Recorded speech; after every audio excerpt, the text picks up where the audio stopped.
आपल्यासोबत बोलण्यासाठी स्वाभिमानी शेतकरी संघटनेचे खासदार आणि पक्षाचे अध्यक्ष राजू शेट्टी आहेत. आपण त्यांच्याकडून जाणून घेऊयात एक्झिट पोलच्या संदर्भात. मला सांगा, एकतर तुम्ही भाजपचे मित्रपक्ष आहात आणि सगळ्याच जो सर्वे आलेला आहे, एक्झिट पोल जो आलेला आहे, त्यामध्ये भाजपला सर्वाधिक जागा दाखवण्यात आलेल्या आहेत. काय पहिली प्रतिक्रिया यावर तुमची? एक तर मला या ठिकाणी स्पष्ट करायचं आहे की महाराष्ट्राच्या जनतेचा कल महायुतीच्या बाजूने होता.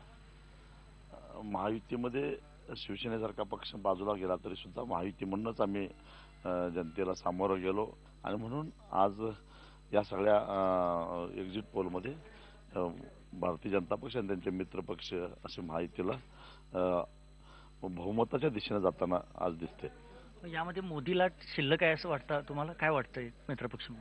निश्चितच, कारण त्या प्रचाराची सूत्रच त्यांच्या हाती होती आणि एक हाती त्यांनी संपूर्ण महाराष्ट्र काही दिवसामध्ये ढवळून काढला आणि त्याचा परिणाम झाला. कारण आजही मोदी साहेबांची लोकप्रियता प्रचंड आहे आणि त्यांनी दिशा दिली.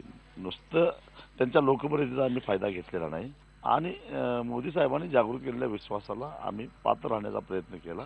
त्या पद्धतीनं संपत्तीचं हिडीस प्रदर्शन आमच्या कोणत्याही उमेदवारांनी न केल्यामुळे लोकांना एक पर्याय म्हणून आम्हाला स्वीकारलं. पण मला सांगा, आता हे जर आकडे बघितले तर शिवसेना भाजपची 25 वर्षांची एकतर युती तुटली, तुमच्यापासून ते लांब गेले. काय वाटतं, त्याचा फायदा झाला की हा तोटा म्हणायचा?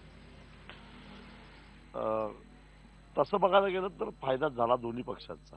त्यामुळं कदाचित अनेक कार्यकर्त्यांना संधी मिळाली नसती आणि संधी न मिळाल्यामुळे त्या कार्यकर्त्यांनी बंडखोरी केली असती किंवा अन्य पक्षामध्ये पक्षांतर केलं असतं आणि त्याचा फटका महायुतीलाच बसला असता.